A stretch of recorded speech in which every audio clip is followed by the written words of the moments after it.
Y'all, I'm gonna teach you a little more about eclipses today. Yesterday, we just kind of like thought about them for just a moment.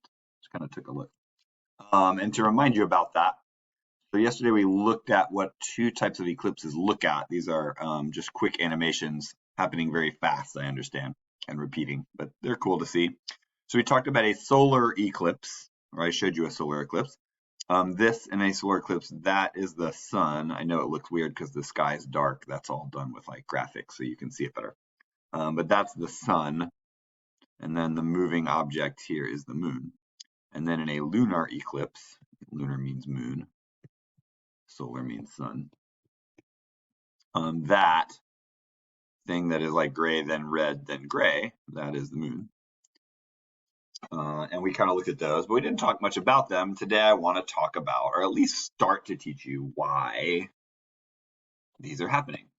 So that's what I'm going to teach you today, or at least start to teach you today a little bit, is why we occasionally, you'll know they are very rare events, experience eclipses.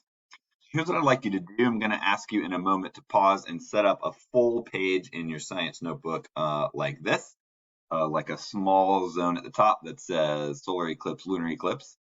Then do about half the page and write prediction in each box below. And then in about half the page, write learned in the other half of the box below. What I want you to do too, so once you've got this set up, I want you to, what do you know now? Why would you think a solar eclipse would happen before you learn anything? What's happening that is making that occur? And why would you think a lunar eclipse would occur? In those prediction boxes, either write or draw or both.